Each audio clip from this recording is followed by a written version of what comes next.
أعوذ بالله من الشيطان اللعين الرجيم.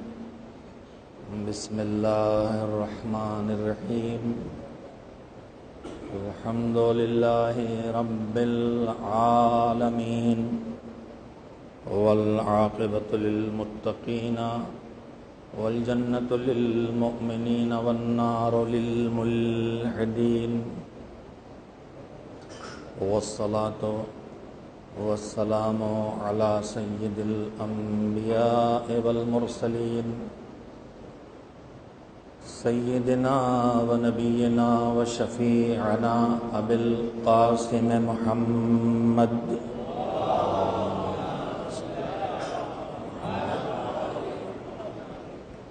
وآله الطيبين الطاهرين المعصومين المظلومين، واللعنة الدائمة الباقية على أعدائهم أجمعين من الآن إلى يوم الدين. أما بعد، فقد روي عن الإمام الصادق جعفر بن محمد عليهما السلام في دعاء معروف بدعاء العلقمة: بسم الله الرحمن الرحيم. اللهم أحيني حياة محمد وذريته وأمتني مماتهم وتوفني على ملتهم واحشرني في زمرتهم ولا تفرق بيني وبينهم طرفة عين أبدا في الدنيا والآخرة. صلوات بھیجے محمد و آل محمد علیہ السلام.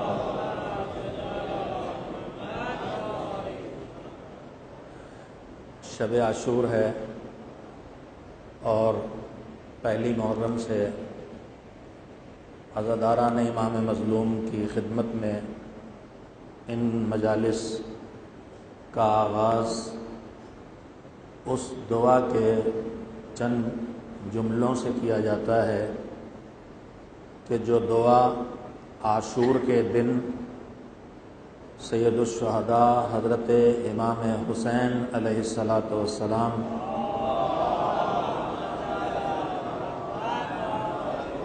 کی زیارت کرنے کے بعد، اور وہ زیارت جو پانچویں اور چھٹے امام کے ذریعے ہم تک پہنچی ہے اور انہوں نے عطا کی ہے، اور انہوں نے انہی کلمات سے، انہی لفظوں کے ساتھ اپنے جد، اپنے دادا اور ہم سب کے امام کی زیارت کی تھی عاشور کے دن. اس زیارت کے بعد انہوں نے اپنے صحابی اور حسین کے شیدائی جناب صفوان کو یہ دعا بتائی تھی کہ زیارت عاشورہ کے بعد یہ دعا پڑھا کرو اور یہ دعا کیا کرو. ایک طولانی دعا ہے، دعائے علقمہ کے نام سے مشہور ہے، مفاتیح الجنان میں ہے.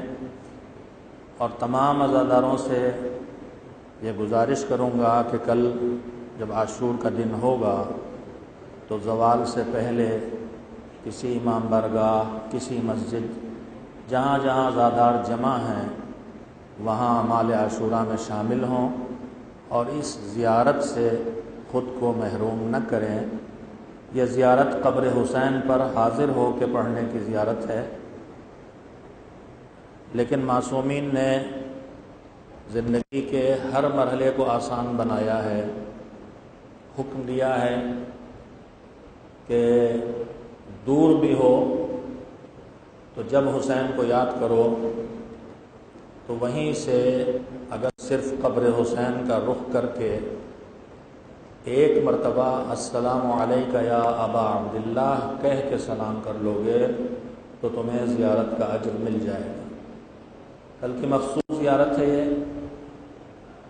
اسی زیارت کے بعد دعا ہے، دعائے علقمہ، جس کے کچھ فقرے میں روزانہ پڑھتا ہوں، جس میں زائر حسین یہ دعا کرتا ہے کہ پروردگار مجھے زندگی دے محمد و آل محمد علیہ السلام کی زندگی دے جیسی ان کی زندگی ہے، اور مجھے موت دے تو جیسی موت ان کی موت ہے ویسی موت دے، اور مجھے جب اس دنیا سے اٹھا تو اس طرح سے اٹھا کہ میں اہل بیت علیہ السلام کی ملت پر اور ان کے بتائے ہوئے طریقے زندگی پر اور ان کے بتائے ہوئے مذہب پر عمل کرتا ہوا اس دنیا سے اٹھوں، اور میرے پروردگار جب قیامت میں سب کو اٹھایا جائے تو اس وقت بھی مجھے محمد و آل محمد علیہ السلام کے گروہ میں شامل کر کے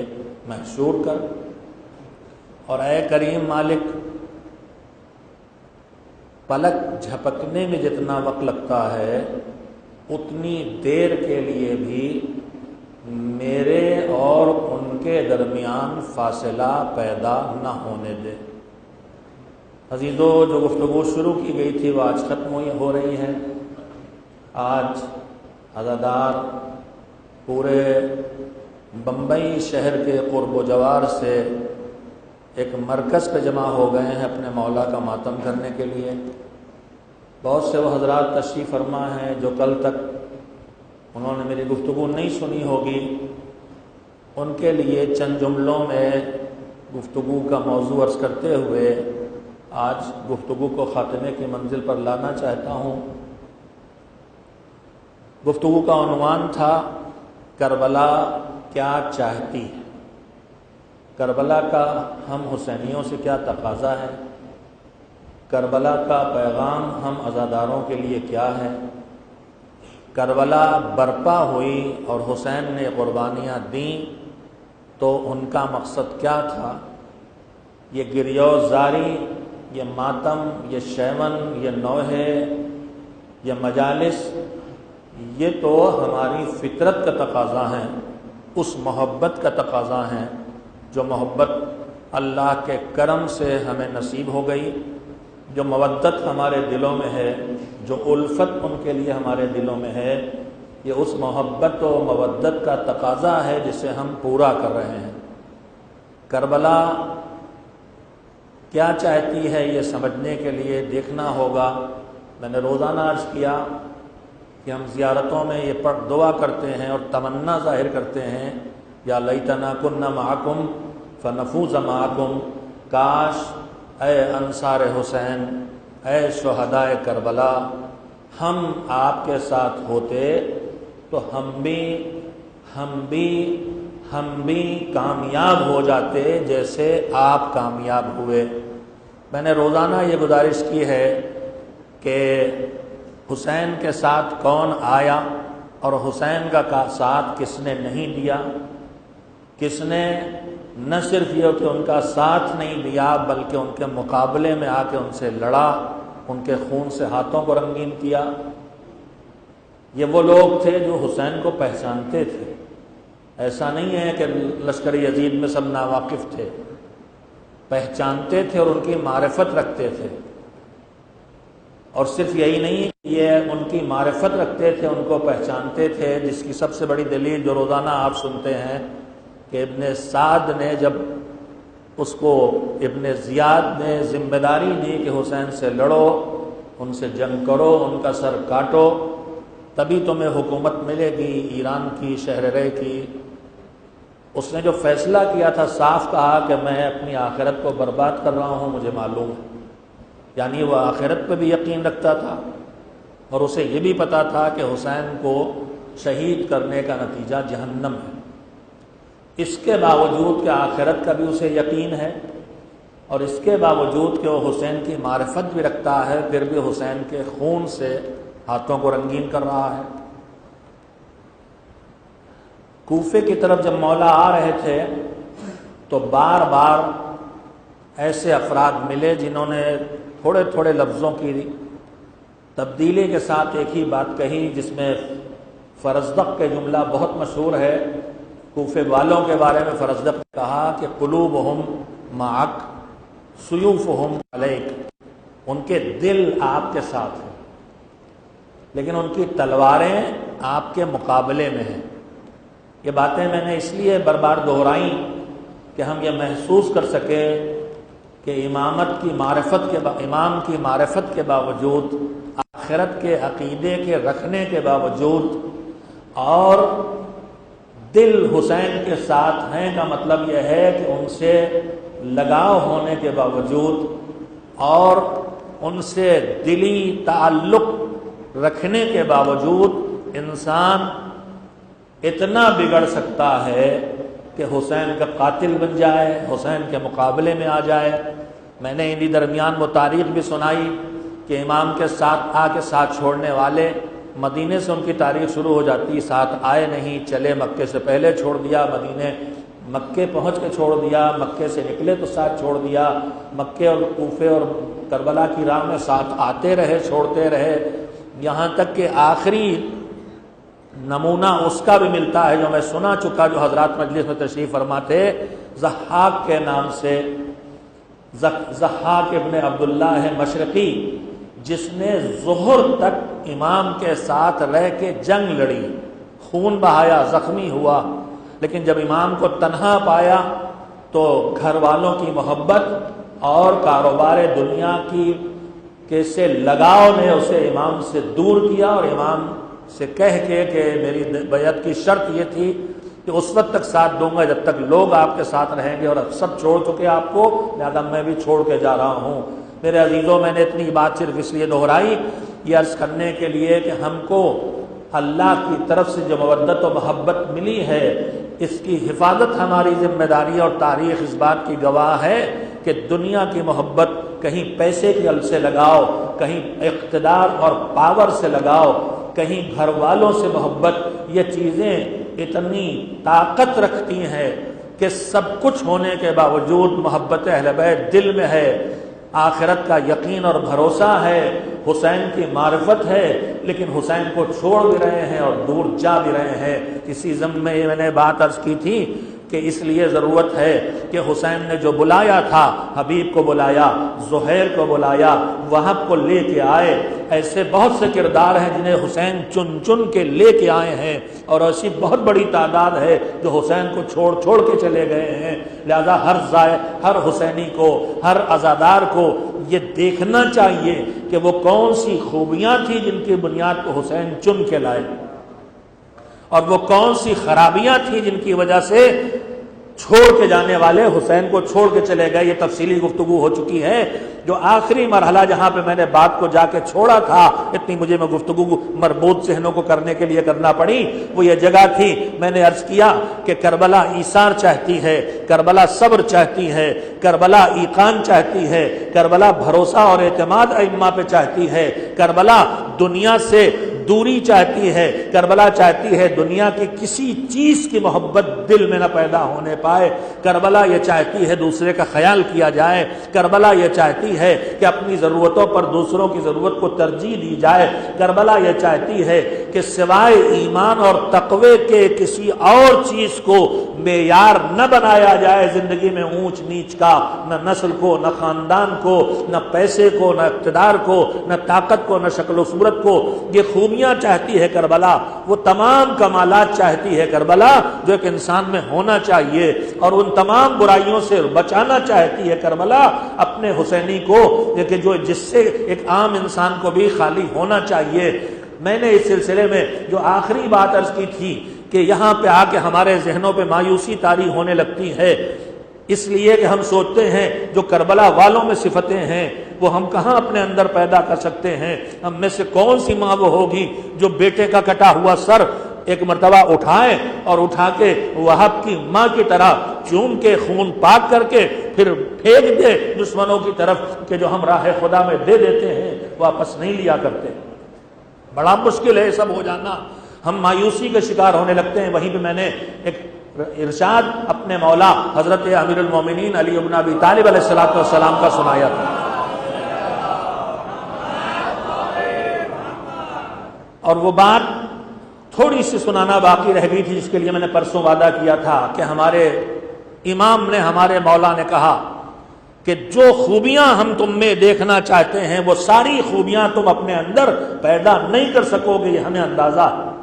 لہذا امام نے ہمارے لیے راہ آسان کی، فرمایا من استحکمت لی فیہ خصلۃ من خصال الخیر احتملتہ علیہا وَاغْتَفَرْتُ فَقْدَ غَيْرِهِ، میں مولا کہتے ہیں کہ ہم تم کو خوبیوں سے سجا ہوا دیکھنا چاہتے ہیں، تمہارے اندر ایثار بھی ہو، تمہارے اندر بہادری بھی ہو، تمہارے اندر صبر بھی ہو، تمہارے اندر متانت بھی ہو، تمہارے اندر امانت بھی ہو، تمہارے اندر بصیرت بھی ہو، تمہارے اندر فراست بھی ہو۔ یہ سب کربلا والوں کی صفت ہے۔ چند شبوں میں کچھ نہیں عرض کر سکا ہوں۔ کربلا ہم سے جو کچھ چاہتی ہے، کربلا سمجھداری چاہتی ہے، کربلا شعور چاہتی ہے، کربلا دینی پرکھ چاہتی ہے، کربلا وہ باریک نگاہ چاہتی ہے کہ جب مذہب کے خول میں دھوکہ دینے کے لیے کوئی چیز ڈال کے پہنچائی جائے تو یہ کربلائی پہچان لے کہ یہ زہر ہے جو مذہب کے خول میں ہمیں پہنچایا جا رہا ہے۔ کربلا وہ ایثار چاہتی ہے کہ جہاں خود کو کچل کے دوسرے کو آگے بڑھنے کا موقع دیا جائے۔ کربلا قوت برداشت چاہتی ہے، وہ قوت برداشت جو کربلا میں دکھائی دیتا ہے۔ وہ کیا قوت برداشت کے مناظر ہیں جو کربلا میں دکھائی دیتے ہیں، مگر مولا نے کہا ہمیں پتا ہے کہ تم یہ سب اپنے اندر جمع نہ کر سکو گے، مگر اتنا تو کرو کہ مجھے تمہاری شفاعت اللہ کی بارگاہ میں کرنا ہے، مجھے تمہیں جہنم سے بچانا ہے، مجھے تمہیں پروردگار کی رحمت تک پہنچانا ہے۔ ہم تمہارے شفیع اور شافع محشر ہیں، لہذا ہمارے لیے اتنا کرو۔ یہ جملے میں نے لفظ جو لیے کا آؤزن عرض کیا تھا، من استحکمت لی۔ امام نے یہ نہیں کہا کہ تم اپنے لیے اپنے اندر یہ خوبی پیدا کرو۔ امام نے فرمایا اور اچھا بچہ اگر خود اچھا نہ بھی بنے مگر باپ کہہ دے کہ بیٹے میرے لیے یہ کام کر کے دکھا دے، تو پھر یہ اچھے غلام علی کے اگر یہ خود سچے نہیں بننے کی خواہش نہیں ہے، ہوگا جیسے ہے ٹھیک ہے، مگر اگر تمہارا آقا علی کہہ رہا ہے کہ تم میرے لیے سچے بن کے دکھاؤ، تم میرے لیے امین بن کے دکھاؤ، تم مجھے سجدہ کر کے دکھاؤ، تم مجھے ایثار کر کے دکھاؤ، تو پھر اگر واقعی غلام ہیں تو اپنے لیے چاہے کرے نہ کرے ان کے لیے کریں گے۔ کمن استحکمت لی، جو میرے لیے اپنی اچھی صفتوں میں جو انسان میں ہونا چاہیے ان میں سے کوئی ایک عادت اپنے اندر پکی کر لے۔ سچ بولنے کی عادت پکی کر لے، امانت داری کی عادت پکی کر لے، وقت پر خاموش رہنے کی عادت پکی کر لے، وقت پر بولنے کی عادت پکی کر لے، لوگوں کو آپس میں ملانے کی عادت جس میں اللہ نے جو ایک صلاحیت زیادہ دی ہے وہی عادت اپنے اندر پکی کر لے۔ تو امام کہتے ہیں یہ میرے لیے کرو تاکہ میں تمہاری اس ایک اچھائی کے ذریعے اللہ کی بارگاہ میں تمہارے نام کو پیش کر کے تمہاری بخشش کا انتظام کر سکوں۔ امام نے فرمایا تم ایک عادت اپنے اندر اچھی پیدا کر لو، احتملتکم علیہا، میں تمہاری اسی ایک عادت کو تمہارے لیے سجا کے اسے قبول کر لوں گا۔ وغتفرت فقد ما سواہا، اور اس ایک اچھی عادت کے علاوہ جو دوسری اچھی عادتیں تم نہیں پیدا کر سکے، میں ان عادتوں کے تم اپنے اندر جو نہیں پیدا کر سکو گے ان سے چشم پوشی کر لوں گا، چلو کوئی بات نہیں۔ لیکن جہاں تک میں نے اس دن روایت سنائی تھی، آج باقی حصہ سنانا چاہتا ہوں کہ کم سے کم یہ یاد رکھے عزادار عاشورائی مومن حسینی کربلائی کہ امام نے کہا سب کمیاں تمہاری برداشت ہیں، اگر تم ایک کوئی اچھی عادت پیدا کر لو، مگر امام نے فرمایا لیکن دو چیزوں کی کمی مجھے تم سے برداشت نہیں ہے۔ احتملتکم علیہا واغتفروا فقد ما سواہا ولیکن لا اغتفر فقد عقل ولا دین، تمہارے اندر کمیاں میں برداشت کر لوں گا لیکن دو کمیاں یہاں سارے عزادار توجہ دیں، میں دو مولا کہتے ہیں میں دو کمیاں تمہارے اندر برداشت نہیں کروں گا، تمہارے کسی کام میں عقل مندی نہ دکھائی دے مجھے یہ برداشت نہیں ہے، تمہارے ہر کام عاقلانہ ہونا چاہیے، تمہارے کاموں میں عقل نہ ہو۔ اب میں وقت بالکل نہیں ہے ورنہ ہمارے درمیان جو رسم و رواج رائج ہو گئے ہیں شادی سے لے کے موت تک اور برتھ ڈے سے لے کے ایصال ثواب کے مختلف پروگراموں تک، وہاں آپ دیکھیں نہ جانے کتنی ایسی چیزیں ہم کر رہے ہیں جن کا عقل سے کوئی رشتہ نہیں ہے۔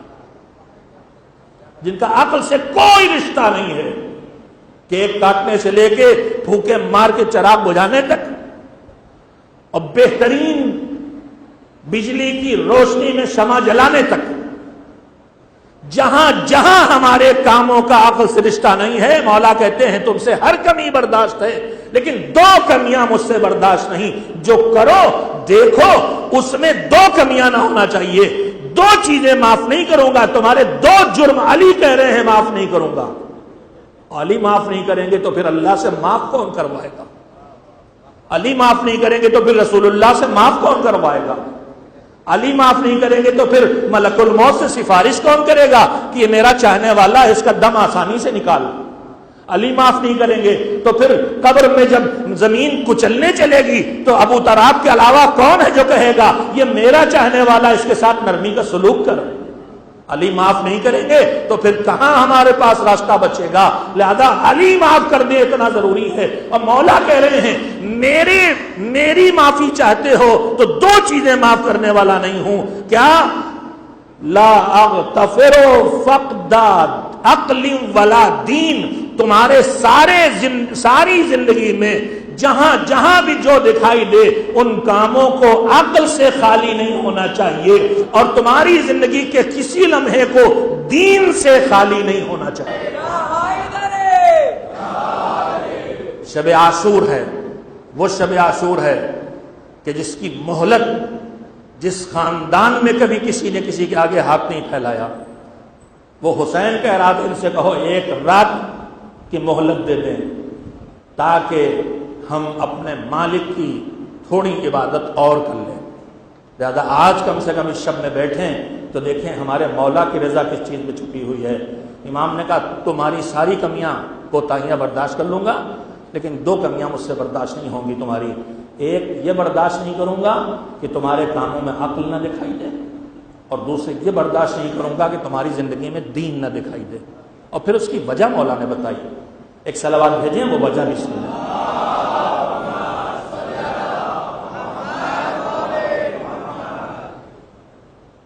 امام نے فرمایا کہ بغیر عقل کے تمہارے کاموں کو عقل سے خالی نہیں دیکھنا چاہتا، تمہارے فیصلے عقل والے ہونا چاہیے، تمہارے کام عقل والے ہونے چاہیے، خوشی کرو یا غم مناؤ، یا روزمرہ کی زندگی ہو یا عبادتیں کرو یا عزاداری کرو، کچھ بھی کرو، کوئی کام ایسا نہ ہو جو عقل کے خلاف ہو،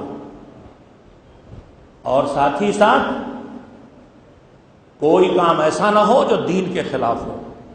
میرے پاس مثالیں بہت ہیں مگر کہتے ہوئے ڈرتا ہوں۔ ایک طرف نام حسین پر جو نیاز بٹتی ہے اسے ہم آنکھوں سے چھوتے ہیں، لبوں سے بوسہ دیتے ہیں، اتنا احترام کرتے ہیں، اور پھر اسی نیاز کے بٹنے کے بعد جب سڑک سے گزریے تو دونوں طرف سڑک کے کناروں پر زمین پہ پڑی ہوئی ملتی ہے وہی نیاز کے بچے ہوئے حصے۔ یہ کہیں سے عقل اس کی اجازت دیتی ہے، کہیں سے دین اس کی اجازت دیتا ہے؟ عباس کا علم ہم اٹھائیں، وہ عباس جو ایثار کا پیکر تھا، جو جوش نہیں ہوش کا مالک تھا، جو اپنے نفس پر قابو رکھنے کا مالک تھا، اور خدا نہ خواستہ معاذ اللہ اگر ہم اس پر جھگڑا کریں کہ علم ہمارا آگے چلے گا کہ تمہارا آگے چلے گا، تو اس کا کوئی تعلق عقل سے یا دین سے ہے؟ مثالیں بہت ہیں عزیزو، مجھے کہتے ہوئے بھی ڈر لگ رہا، اچھا بھی نہیں لگ رہا، مگر غور کریں ہم سب کہ ہم کربلائی ہیں تو ہمارے یہاں تحمل ہونا چاہیے، برداشت ہونا چاہیے، ایک دوسرے کا خیال ہونا چاہیے۔ تبرک لینے میں ہم پیچھے لائن میں جا کے کھڑے ہوں، کمزور کو آگے دینے دیں، تب پتہ چلے گا یہ کربلائی۔ دھکا مار کے آگے چلے جائیں ہمارے پاس طاقت ہے تو یہ کربلائی کا مزاج نہیں ہے، یہ کربلا کا مزاج نہیں ہے۔ ماتم کرنے میں ہم طاقتور ہیں، دونوں ہاتھوں سے ماتم کر لیتے ہیں تو 4 فٹ دوسرا ماتمدار نہ کھڑا ہو نہ پائے، یہ کربلا کا مزاج نہیں عزیزو۔ کربلا کا مزاج یہ ہے میں کر سکتا ہوں میں مگر سمٹ جاؤں اور ایک کمزور بچے کو، ایک کمزور بزرگ کو آ کے ماتم کر دے دوں، یہ کربلا ہے۔ بہت مثالیں ہیں، خود سوچو۔ امام کہتے ہیں تمہاری زندگی کا کوئی لمحہ نہ عقل سے خالی ہونا چاہیے نہ دین سے۔ کیوں؟ امام نے فرمایا کہ وہ زندگی جو عقل سے خالی ہو، علی کہہ رہے ہیں وہ میری نگاہ میں زندگی نہیں ہے. اور اٹھنا بیٹھنا جو کیا جاتا ہے وہ زندہ لوگوں کے ساتھ کیا جاتا ہے، مردہ لوگوں کے ساتھ نہیں کیا جاتا. اور فرمایا کہ جس زندگی میں دین نہ ہو اس زندگی میں امن نہیں ہے، امان نہیں ہے، چین نہیں ہے، سکون نہیں ہے. اور مولا نے فرمایا کہ جس زندگی میں امن و امان نہ ہو وہ زندگی نہیں ہے. لہذا اے کربلائیو، کربلا کی ساری خوبیاں اگر نہیں پیدا کر سکتے تو کم سے کم سوچو ان میں سے کون سی خوبی میں اپنے اندر پیدا کر سکتا ہوں. اگر مجھے مالک نے تھوڑا ہمت دی ہے تو میں اس بہادر کے ذریعے کمزوروں کی مدد کروں، نہ کہ کمزوروں کو کچلوں. اگر اللہ نے میری زبان میں طاقت دی ہے تو میں طاقت کے ذریعے جس مظلوم کا حق چھینا گیا ہے اس کی مدد کر کے اس مظلوم کا حق دلاؤں، نہ یہ کہ میں زبان چلا کے دوسروں کو پیچھے ڈھکیل دوں. میرے پاس جو اللہ دی ہوئی کوئی ایک صلاحیت ذرا زیادہ ہے، اس کا استعمال ویسے کروں جیسے کربلائیوں نے اللہ کی دی ہوئی طاقتوں کا استعمال کیا تھا، تو حسین کا پیغام پورا ہو جائے گا اور ہماری وہ دعا بھی پوری ہو جائے گی جس میں ہم کہتے ہیں کہ یا لیتنا کنا معکم فنفوز معکم. یہ عاشورے کے بعد پڑھی جانے والی دعا کا حصہ ہے، زیارت وارثہ کا حصہ ہے. اور اس کے ساتھ ساتھ زیارت اربعین کا ایک فقرہ، وہ زیارت ہے زیارت اربعین سید الشہداء کی. سارے سال امام کی زیارت کو حکم دیا گیا ہے. میں نے عرض کیا تھا کہ دو حصے ہیں مومن کی زندگی کے، ایک معصومین کی خوشیوں میں خوش ہونے کا دن آتا ہے اور ایک معصومین کی مصیبتوں میں غم زدہ ہونے کا دن آتا ہے. جب ان کی وفات اور شہادت اور مصیبتوں کے دن آئیں تو ان پہ گریہ ہے، ان کی مصیبتوں کا تذکرہ ہے. اور جب ان کی ولادت اور خوشی کے دن آئیں تو ان کی فضیلتوں کا تذکرہ ہے. لیکن حسین کی مصیبت وہ مصیبت ہے کہ پروردگار عالم نے انتظام کیا ہے کہ ان کی یاد سے خوشی کا دن بھی خالی نہ رہے. عید کے دن بھی حسین کی زیارت کرو، 15 شعبان کی شب میں بھی حسین کی زیارت کرو. صرف ایک تاریخ بچی ہے جو خالص خوشی کی ہے اور وہ ہے غدیر کا دن. اس دن حسین کی زیارت کو حکم نہیں ہے. تو سارے معصومین کی زیارتوں میں بے حساب ثواب ہے اور اس میں سید الشہداء کا سب سے زیادہ. مگر اربعین کے دن قبر حسین پہ جا کے ثواب زیارت کرو. 11ویں امام کی زبان میں یہ مومن کی 5 پہچانوں میں سے ایک پہچان ہے. اسی زیارت اربعین کا ایک فقرہ ہے، زیارت وارثہ سے ملتا جلتا ہے. انی اشہد بکم بشرائع دینی و خواتین عملی و قلبی لقلبکم سل. میرا دل آپ کے حوالے، آپ کے دل کے ساتھ سلو کے عالم میں، جو آپ کا دل چاہے گا وہی میں چاہوں گا. وَأَمْرِي لِأَمْرِكُمْ مُتَّبِعٌ. صرف دل آپ کے ساتھ نہیں ہوگا، میرا ہر کام بھی آپ کے امر کا تابع فرمان، جو آپ کہیں گے وہ کروں گا. جب ان 2 منزلوں پہ آ جائیں گے کہ دل بھی ان کے ساتھ اور ہاتھ پیر اور زبان بھی ان کے ساتھ، تب امام فرماتے ہیں کہ اب کہو وَنُصْرَتِي مُعَدَّةٌ لَكُمْ، اور میری مدد آپ کے لیے ہر وقت تیار، حَتَّى يَأْذَنَ اللَّهُ لَكُمْ، یہاں تک کہ اللہ آپ کو اجازت دے دے کہ آپ دنیا میں آپ کا نمائندہ آئے اور حق حاصل کر لے. عزیزو، اس منزل تک پہنچنے کے لیے بھی ضروری ہے کہ ہم کربلا والوں کی صفتیں اپنے اندر پیدا کریں. میں بات کو سمیٹ کے ختم کرنا چاہتا ہوں، اور یہ سلسلہ بھی ختم ہو رہا ہے. جاتے جاتے مصائب سے پہلے، مصائب سے مربوط ہی ایک بات غلامان حیدر کرار اور قاضی کنیزان حضرت زینب کی خدمت میں کرنا چاہوں گا. حسین کے ساتھ صرف 72 لوگ آئے. حسین کے مقابلے میں ہزاروں، پھر لاکھوں اور پھر کروڑوں. علی کے ساتھ تھوڑے سے لوگ، اہل بیت کے ساتھ تھوڑے سے لوگ، جبکہ ان کی خوبیوں سے سب واقف تھے. یہ جو مولا نے کہا ہے، یہ جو مولا نے فرمایا ہے کہ دین نہ چھوڑنا. کبھی ہم نے آپ نے سوچا کہ جو اتنی خوبیوں کے مالک تھے، جو اتنے صاحبان کمال تھے، جن کی مرضی اللہ کی مرضی بن جاتی تھی، جن کی زبان سے لفظ نکل جائیں تو اللہ ان لفظوں کو حقیقت سے بدل دیتا تھا. جو کہہ دیں تو مٹی کی دیوار سونے کی ہو جائے، جو اشارہ کر دیں تو سورج پلٹ آئے، جو چاہ دیں تو رضوان جنت درزی بن کے دروازے پہ آ جائے، جو مثال کے طور پہ کہہ دیں تو ہاتھوں سے بہتا ہوا پانی موتی بن جائے.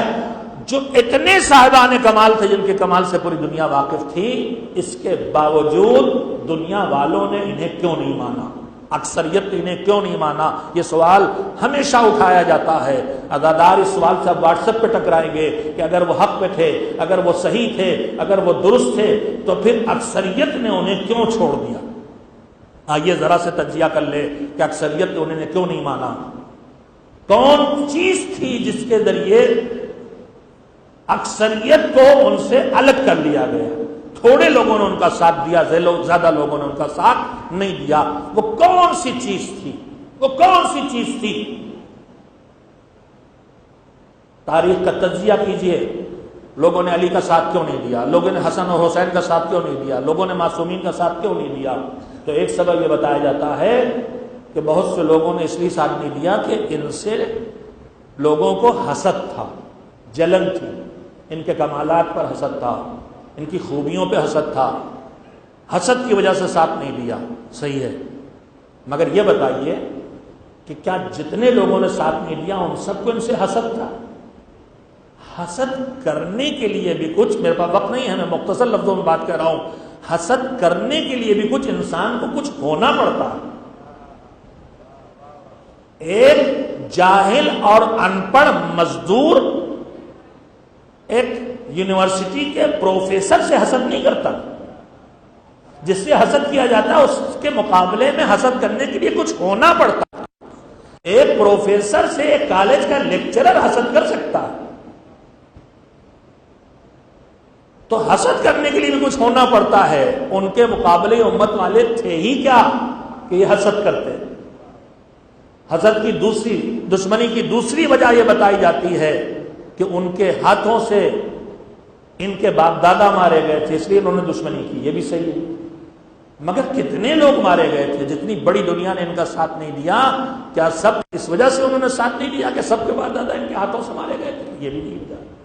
تیسری وجہ یہ بتائی جاتی ہے کہ حکومت کے اوپر قبضہ کرنے کے چکر میں لوگوں نے ان کا ساتھ نہیں دیا. یہ بھی صحیح ہے، مگر کتنے لوگ تھے جو حکومت پہ قبضہ کرنا چاہتے تھے؟ تھوڑے سے لوگ. باقی لوگوں نے ساتھ کیوں نہیں دیا؟ توجہ دیں گے کہ انتہائی لائق فکر بات آپ کی خدمت میں عرض کر رہا ہوں. تو کچھ لوگوں نے حسد کی وجہ سے ساتھ نہیں دیا، کچھ لوگوں نے خاندانی تعصب کی وجہ سے ساتھ نہیں دیا، کچھ لوگوں نے اس لیے ساتھ نہیں دیا کہ ان کے باپ دادا ان کے ہاتھوں سے مارے گئے تھے، کچھ لوگ اس لیے چھوڑ کے چلے گئے کہ انہیں ان کے مقابلے میں حکومت پہ قبضہ کرنا تھا. لیکن اتنی بڑی تعداد نے اہل بیت کا ساتھ کیوں نہیں دیا؟ جبکہ صاحبان کردار تھے، صاحبان عظمت تھے اور ان کے کمالات سے دنیا واقف تھی، اس کے باوجود کیوں ساتھ نہیں دیا؟ تو بہت جلدی سے سن لیں. تاریخ آپ مجالس میں سنتے رہتے ہیں، تاریخ آپ سنتے رہتے ہیں. ساتھ نہ دینے کی سب سے بڑی وجہ سننا ہے تو مولا علی کے ان جملوں سے سن لو کہ جب مولا علی کہہ رہے تھے کہ اگر میرے ہاتھ میں حکومت آئے گی تو میں اگر کسی کا حق چھین کے بانٹا گیا ہے اور اس کا کوئی حصہ چھلکے کے چھوٹے سے ٹکڑے کی شکل میں کسی چینٹی کے منہ میں پہنچ گیا ہے تو میں وہاں سے اس مظلوم کا حق چھین کے اس مظلوم تک پہنچاؤں گا. علی کی تاریخ پڑھو، اندازہ ہو جائے گا. جب طلحہ اور زبیر ملنے آئے، علی نے چراغ بجھا دیا. کہا کیوں؟ کہا میں بیت المال سے چراغ جلا کے بیت المال کا کام کر رہا تھا. اب ذاتی گفتگو ہونا ہے، ذاتی گفتگو میں بیت المال کا مال نہیں استعمال کیا جائے گا. اگر اس پوری تاریخ کو پڑھو تو سمجھ میں آ جائے گا. علی نماز پڑھ رہے تھے، علی روزہ رکھ رہے تھے، علی عبادت پروردگار کر رہے تھے، اور ان کے مقابلے میں جو نسلیں آئیں جن میں مروان ہے، جس میں ولید ہے، جن میں حجاج ہے، جن میں یزید ہے، وہ شراب بھی پی رہے تھے، جوا بھی کھیل رہے تھے، بدکاری بھی کر رہے تھے، شراب پی کے نمازیں بھی پڑھ رہے تھے، نمازوں کا مذاق بھی اڑا رہے تھے، نمازیں پڑھ کے شراب کی قے بھی کر رہے تھے، کنیزوں سے نماز بھی پڑھوا رہے تھے، جوا بھی کھیل رہے تھے، ناحق خون بھی بہا رہے تھے، ظلم بھی کر رہے تھے. تو پھر یہ پیغام سب کے لیے کلیئر تھا کہ علی کی طرف آئیں گے تو اللہ کی اطاعت کرنا پڑے گی، بندوں کا حق دینا پڑے گا، ظلم سے بچنا پڑے گا، عبادت الہی کرنا پڑے گی۔ اور ادھر سے پیغام آ رہا تھا ہماری طرف آ جاؤ، نہ ہم نمازوں کے لیے ٹوکیں گے، نہ روزے کے لیے کہیں گے، نہ عبادت کے لیے کہیں گے، نہ شراب پینے سے روکیں گے، نہ جوا کھیلنے سے روکیں گے، ہم تو یہ سب خود کر رہے ہیں تو تمہیں کہاں روکنے والے۔ تو ادھر آنے پر کہا جا رہا تھا آؤ بے دین رہو گے، ہم کچھ نہیں کہہ رہیں گے۔ ادھر بلانے والا کہہ رہا تھا ہمارے پاس آؤ گے تو دین کی پابندی کرنا پڑے گی۔ بس اب محسوس کر لیجئے علی اور اہل بیت کا ساتھ دنیا نے کیوں چھوڑا، ان کا پیغام تھا ہمارے پاس آؤ گے تو دیندار بننا پڑے گا۔ ادھر بنی امیہ اور بنی عباس کہہ رہے تھے ہمارے ساتھ آؤ گے تو بے دینی کے ساتھ بھی زندگی چلی جائے گی۔ بس اب یہیں سے فیصلہ کر لیجئے یہ بے دینی اس اسلحے کا نام ہے جس کے ذریعے علی کو شہید کیا گیا، جس کے ذریعے حسین مارے گئے، جس کے ذریعے حسن کا خون بہا۔ تو جس اسلحے سے کسی کے محبوب کو مارا جائے اس سے دشمنی ہو جاتی ہے۔ اگر خدا نخواستہ میرے بچے کو، میرے بھائی کو، میرے باپ کو کوئی آ کے قتل کر دے پستول سے، تلوار سے، اور وہ نکال ڈھونڈ لیا جائے تو اگر میرے سامنے پولیس لے کے بھی آئے بھی میں کہتا ہوں جلدی سے اس اسلحے کو ہٹاؤ، میرے گھر سے ہٹاؤ، میرے نگاہوں سے لے جاؤ، مجھے اس سے شدید نفرت ہے، اس سے میرا باپ مارا گیا، اس سے میرا بھائی مارا گیا، اس سے میرا بیٹا مارا گیا۔ تو جس طرح سے ہم کو اپنے عزیزوں کے قتل، جس اسلحے سے قتل ہوں اس اسلحے سے نفرت ہو جاتی ہے، تو جس اسلحے سے بنی امیہ اور بنی عباس نے اور ظالموں نے آل محمد کو شہید کیا، اہل بیت کو قتل کیا، اس اسلحے کا نام بے دینی ہے۔ بے دینی کو اپنے گھروں سے نکال دو، بے دینی کو اپنے گھروں سے نکال دو، دینداری کو اپنے گھروں میں لے آؤ۔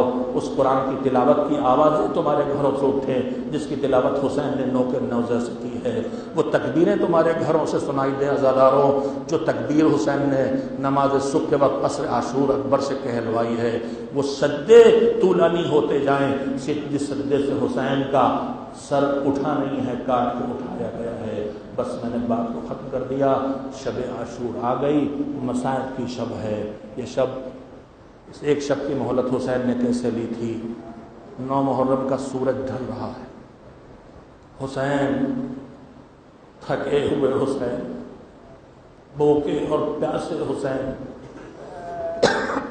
تھک کے در خیمہ پہ اس طرح بیٹھے ہیں کہ تلوار کا سہارا لے کے سر تلوار کے ہتھے پہ رکھ کے ذرا سے آنکھ لگ گئی ہے۔ غنودگی کی کیفیت طاری ہے کہ ایک مرتبہ گھوڑوں کے ٹاپوں کی آواز سنائی دی۔ زینب جلدی سے بھیا کے پاس آئی، کندھے پہ ہاتھ رکھا تھا، بھیا دیکھو یہ گھوڑوں کی ٹاپوں کی آواز کیسی سنائی دے رہی ہے، لگتا ہے کہ لشکر یزید نے حملہ کر دیا۔ حسین نے آنکھیں کھولی، کہا انا للہ انا الیہ راجعون۔ کہا بھیا کیا ہوا؟ کہا بس ذرا سے آنکھ لگی تھی تو نانا رسول اللہ سامنے آئے اور کہہ رہے تھے بس میرے لال بہت مصیبتیں اٹھا چکا، اب آ جا میرے پاس آ جا۔ زینب تڑپ گئیں، بھیا یہ تم کیا خبر سنا رہے ہو؟ حسین نے بلایا اپنے جوان بھائی کو، بلایا سردار لشکر کو بلایا، دیکھو کیا بات ہے۔ خبر ملی کہ ابن سعد نے حملہ کیا ہے کہ یا یزید کی بیعت کرو یا بھی ہم لڑیں گے۔ حسین نے ایک رات کی مہلت کی کہہ کے لی کہ ہم اپنے مالک کی عبادت کر لیں، ایک رات اور رک جائے۔ شب عاشور شروع ہو گئی، اندھیرا پھیل گیا۔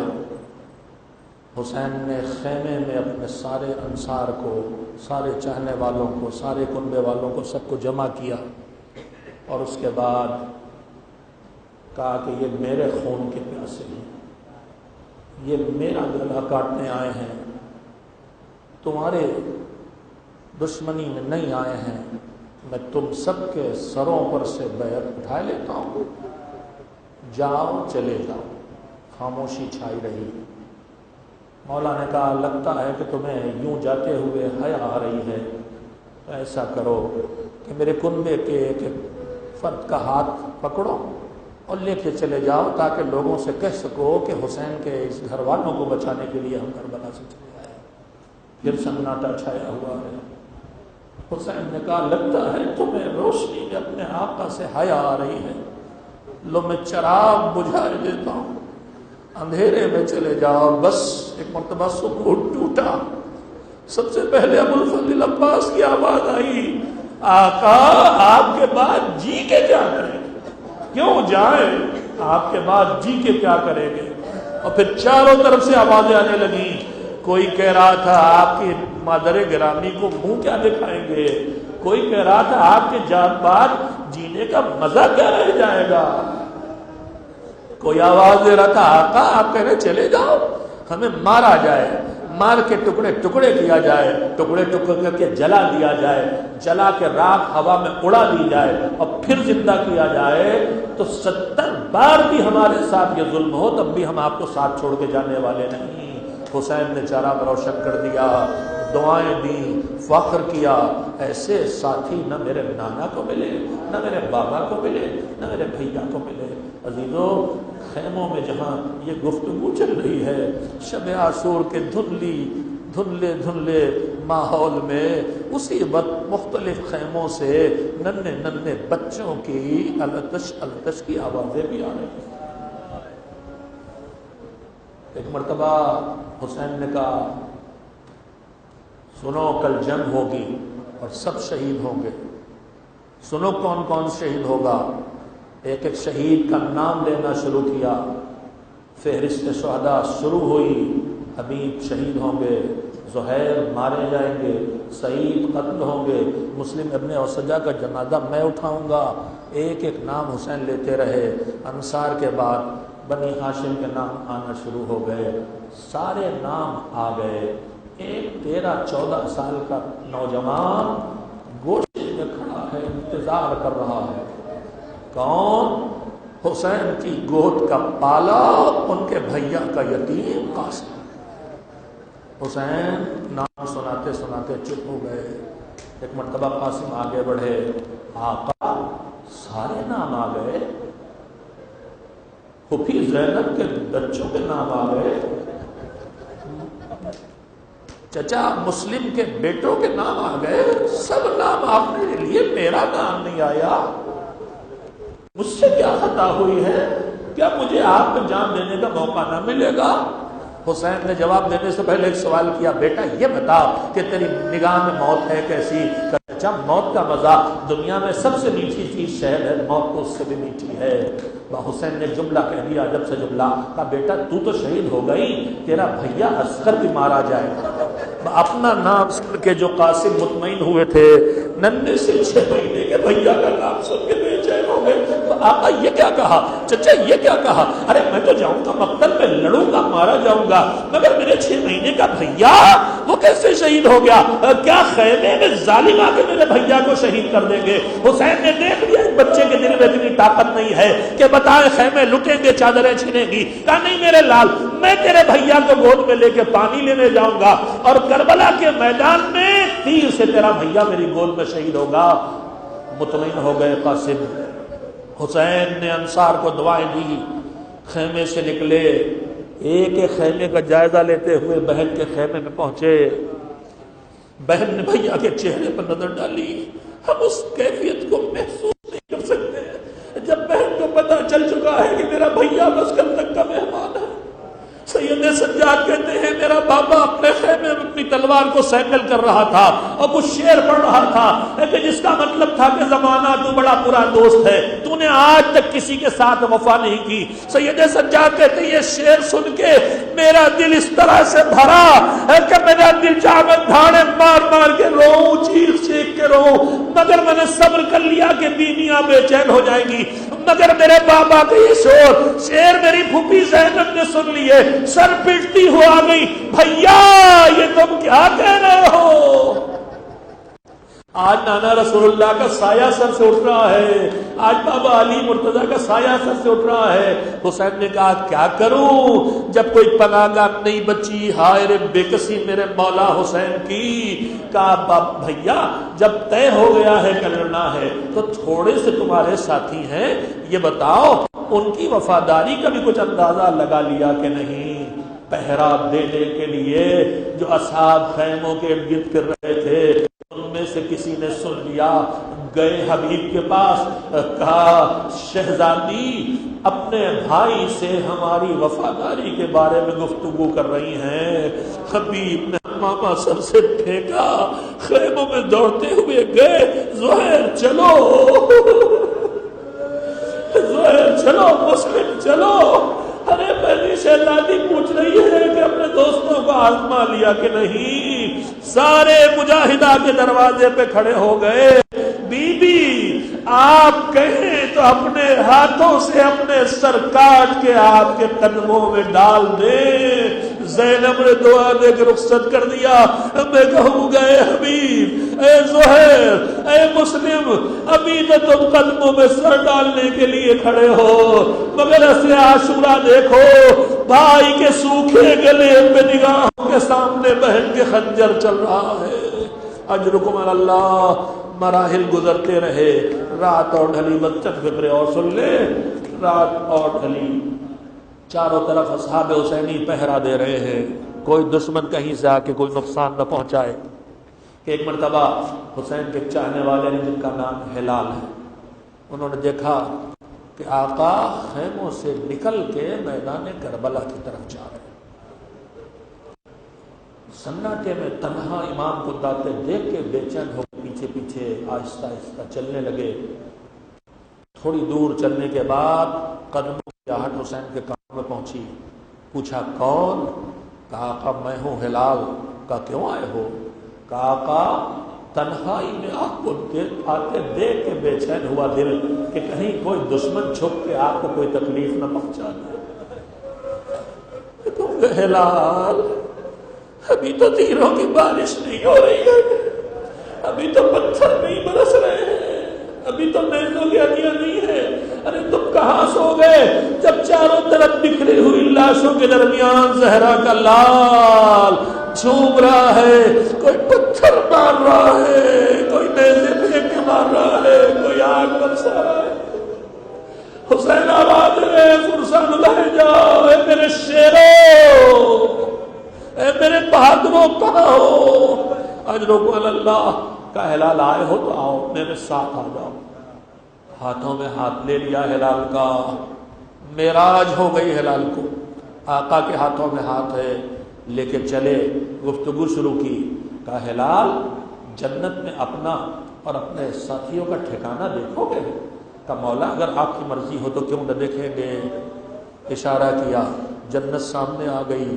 ہلال یہ تمہارا ٹھکانہ، یہ حبیب کی منزل، یہ اوسجا کی جگہ۔ ایک مرتبہ حسین رکے، مستاخری فکرے رکے، کہا ہلال میں تم سے گفتگو کر رہا ہوں اور تم کچھ بے چین دکھائی دے رہے ہو، کیا بات ہے؟ کہا مولا آپ امام وقت ہے، آپ مجھ سے بہتر سمجھتے ہیں۔ اس وقت کربلا کے سناٹے میں مجھے آوازیں سنائی دے رہی ہے، ایک آپ کی گفتگو کی آواز ہے اور ایک کسی بیوی کے گریے کی صدا ہے، جیسے کوئی بیوی ہائے حسین، ہائے حسین کہہ کے رو رہی ہو۔ کہا ہلال تم نے صحیح پہچانا، ارے کوئی اور بیوی نہیں، ہماری اماں فاطمہ زہرا مدینہ چھوڑ کے آ گئی، مقتل میں بیٹھ کے لخت جگر کا ماتم، عصر عاشور سوکھے گلے پہ جب خنجر چل رہا تھا، پہلو سے دکھیاری ماں کی آواز آ رہی تھی، ولدی ولدی ذبحو ومن شرب الماء منعو، میرے لال میرے بچے ذبح کیا تھا، ذرا سے پانی پلا دیا ہوتا، سوکھے گلے پہ کند خنجر چلتا رہا، ماں تڑپتی رہی۔ الا قتل الحسین بکربلا، الا ذبح الحسین بکربلا، وسيعلم الذين ظلموا أي منقلب ينقلبون